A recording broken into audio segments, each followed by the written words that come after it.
Hai guys, kami dari kelompok 2 mau mempresentasikan materi SIA tentang pengantar e-bisnis. Sebelumnya, perkenankan kami memperkenalkan diri kami masing-masing. Pertama, saya Hadi Mubarak. Lalu saya Novianti. Saya Dahlia Indrianti. Saya Rizka Apriliana. Apa itu e-bisnis? Kami memakai istilah e-bisnis untuk merujuk pada seluruh penggunaan tingkat lanjut dalam teknologi informasi, khususnya teknologi jaringan dan komunikasi, untuk meningkatkan cara organisasi melakukan seluruh proses bisnisnya.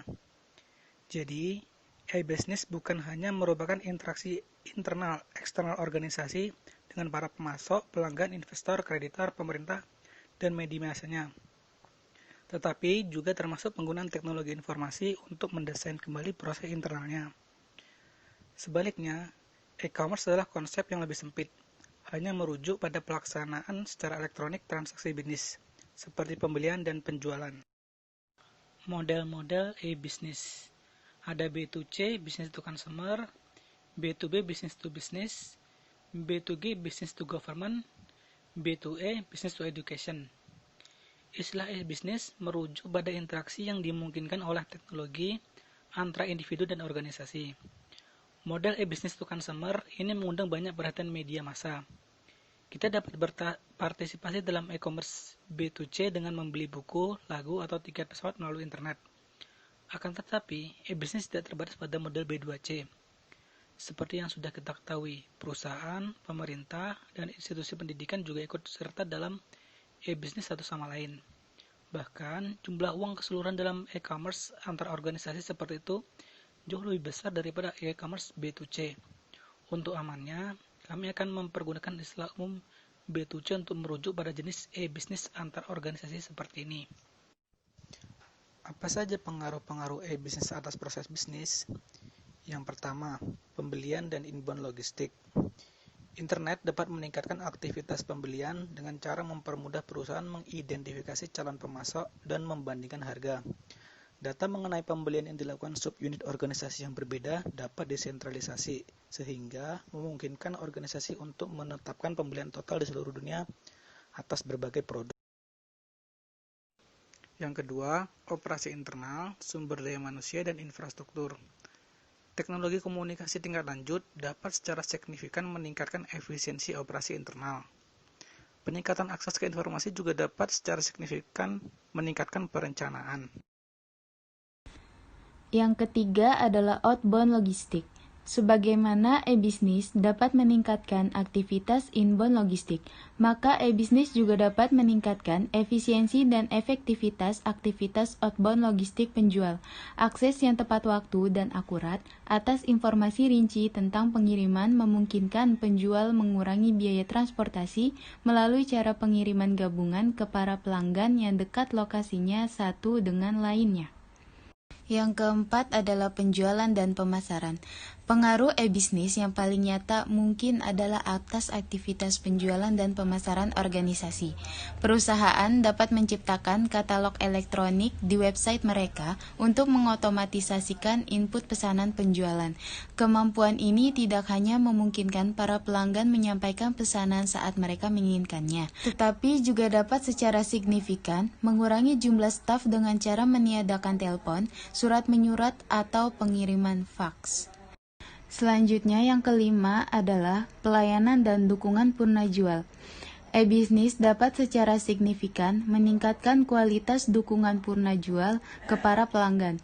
Contohnya, mengatur web page untuk memastikan bahwa setiap pelanggan menerima informasi yang konsisten. Pelanggan seringkali memiliki pertanyaan yang hampir sama. Pertanyaan-pertanyaan tersebut dapat didaftar dalam fitur Frequently Asked Questions. Istilah-istilah dalam e-business. Yang pertama adalah EDI atau Electronic Data Interchange. EDI adalah protokol standar untuk secara elektronik mentransfer informasi antar organisasi serta dalam berbagai proses bisnis. EDI memungkinkan keluaran atau output informasi suatu sistem secara elektronik, ditransmisikan dan menjadi masukan bagi sistem lainnya. Yang kedua adalah XML, yang merupakan singkatan dari Extensible Markup Language. XML adalah suatu set standar yang menetapkan isi suatu data dalam web page. Perbaikan lebih jauh dari XML, yaitu ABXML, menetapkan standar untuk mengkodekan dokumen umum perusahaan seperti faktur penjualan, pengiriman uang, dan pesanan pembelian. Selanjutnya yaitu EFT, yang merupakan singkatan dari Electronic Funds Transfer. Istilah EFT merujuk pada proses pembayaran tunai secara elektronik daripada mempergunakan cek. EFT biasanya dicapai melalui sistem perbankan, yaitu jaringan Automated Clearing House atau ACH. Walaupun hampir seluruh bank dapat mengirim dan menerima dana melalui jaringan ACH, namun, tidak setiap bank memiliki kemampuan EDI untuk memproses data pengiriman uangnya. Selanjutnya yaitu FEDI, yang merupakan singkatan dari Financial Electronic Data Interchange. Mengatasi masalah ini dengan mengintegrasikan pertukaran dana atau EFT bersama dengan pertukaran informasi lainnya yang berhubungan dengan transaksi atau EDI. Selanjutnya yaitu FVAN atau Financial Value Added Network. FVAN adalah organisasi independen yang menawarkan hardware dan software khusus untuk memungkinkan hubungan antara berbagai jaringan EDI dengan jaringan ACH, sistem perbankan yang dipergunakan untuk EFT. FVAN akan menerjemahkan instruksi pembayaran dari format EDA ke format ACH, serta mengirim informasi tersebut ke bank pihak pembeli, dan pihak pembeli kemudian akan membuat EFT tradisional ke bank pihak penjual. Yang terakhir adalah ASP. ASP atau Application Service Provider adalah perusahaan yang menyediakan akses dan pemakaian atas program aplikasi melalui internet. Potensi manfaat dari ASP adalah menurunkan biaya, upgrading otomatis atas versi software yang telah ada, membutuhkan staf teknologi informasi lebih sedikit, dan mengurangi kebutuhan atas hardware. Yang ketiga adalah outbound logistik. Sebagaimana e-bisnis dapat meningkatkan aktivitas inbound logistik, maka e-bisnis juga dapat meningkatkan efisiensi dan efektivitas aktivitas outbound logistik penjual.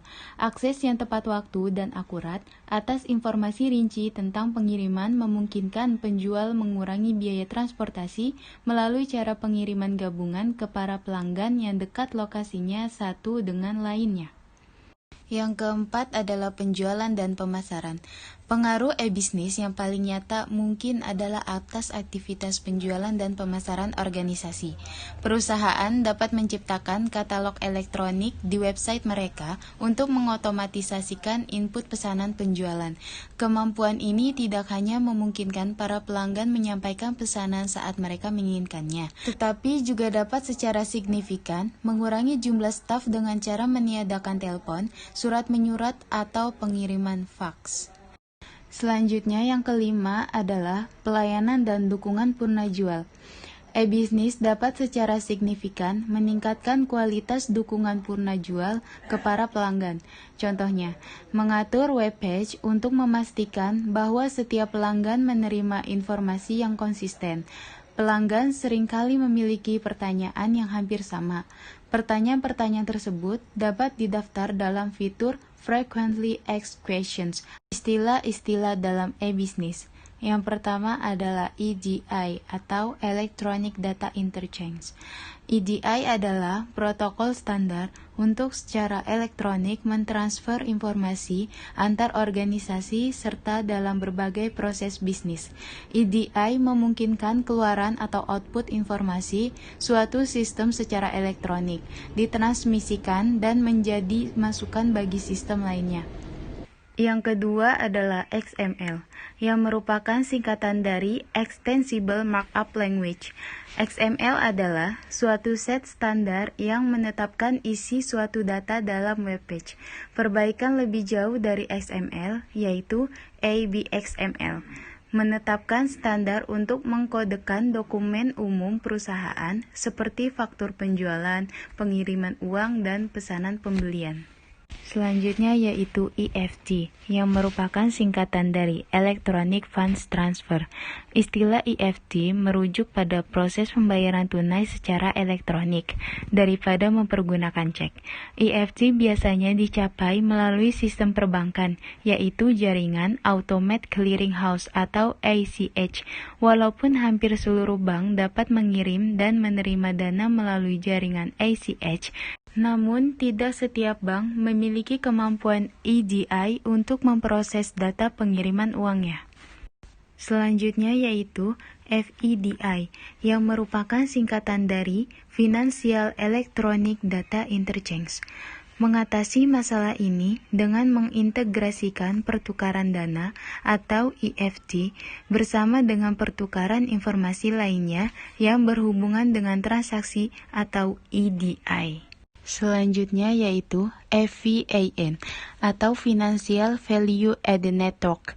FVAN adalah organisasi independen yang menawarkan hardware dan software khusus untuk memungkinkan hubungan antara berbagai jaringan EDI dengan jaringan ACH, sistem perbankan yang dipergunakan untuk EFT.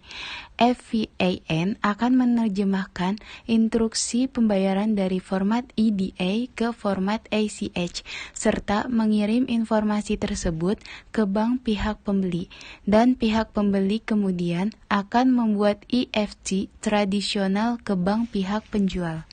Yang terakhir adalah ASP. ASP atau Application Service Provider adalah perusahaan yang menyediakan akses dan pemakaian atas program aplikasi melalui internet. Potensi manfaat dari ASP adalah menurunkan biaya, upgrading otomatis atas versi software yang telah ada, membutuhkan staf teknologi informasi lebih sedikit, dan mengurangi kebutuhan atas hardware. Terdapat dua faktor penting dalam menetapkan keberhasilan langkah-langkah untuk masuk dalam e-bisnis. Faktor pertama adalah tingkat kesesuaian dan dukungan aktivitas e-bisnis atas strategi keseluruhan perusahaan. Faktor kedua adalah kemampuan untuk menjamin bahwa proses e-bisnis memenuhi 3 karakteristik kunci yang dibutuhkan dalam transaksi bisnis apapun, yaitu validasi, integritas, dan privasi. Validitas artinya kedua belah pihak dalam suatu transaksi harus dapat menyatakan keaslian identitas kedua belah pihak untuk memastikan bahwa transaksi tersebut valid dan sah. Integritas artinya kedua pihak dalam suatu transaksi harus yakin bahwa informasi yang dipertukarkan akurat dan tidak diubah selama proses transmisi. Privasi atau kerahasiaan artinya transaksi bisnis dan informasi apapun yang dipertukarkan dalam transaksi tersebut harus disimpan dengan baik jika diinginkan oleh salah satu pihak. Teknik enkripsi. Enkripsi merupakan proses konversi pesan dari teks biasa menjadi kode rahasia. Teknik ini melibatkan pengguna formula yang dinamakan dengan key untuk mengubah informasi aslinya. Ada 2 jenis utama enkripsi. Yang pertama, sistem kunci tunggal atau algoritma data encryption standard. Dinamakan demikian karena mempergunakan kunci yang sama untuk melakukan enkripsi dan deskripsi pesan. Yang kedua, infrastruktur kunci publik atau public key infrastruktur. Kunci pribadi tetap rahasia dan hanya diketahui oleh pemilik kedua kunci tersebut, dan kunci publik yang tersedia untuk publik. Tanda tangan digital atau digital signature contoh dari penggunaan teknik enkripsi. Tanda tangan digital adalah pesan elektronik yang secara unik mengidentifikasi pengirim sebuah pesan, seperti halnya dengan tanda tangan manual secara unik mengidentifikasi orang yang menandatangani sebuah dokumen dari kertas. Jenis-jenis jaringan yang pertama, local area network atau yang disebut dengan LAN adalah jaringan komputer dan peralatan lainnya seperti printer yang lokasinya dekat antara satu dengan yang lainnya. Yang kedua, wide area network atau yang disebut dengan WAN mencakup wilayah geografis yang luas dan seringkali global. Yang ketiga, value added network atau yang disebut dengan WAN adalah sistem komunikasi jarak jauh yang didesain dan dikelola oleh perusahaan yang independen.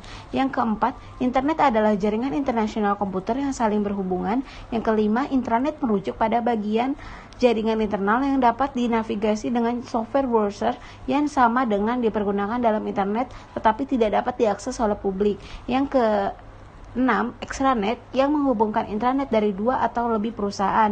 Yang ke-7. Virtual Private Network atau yang disebut dengan VPN berfungsi seperti jaringan pribadi tetapi mempergunakan internet dengan cara melakukan enkripsi seluruh informasi yang dikirim melalui internet.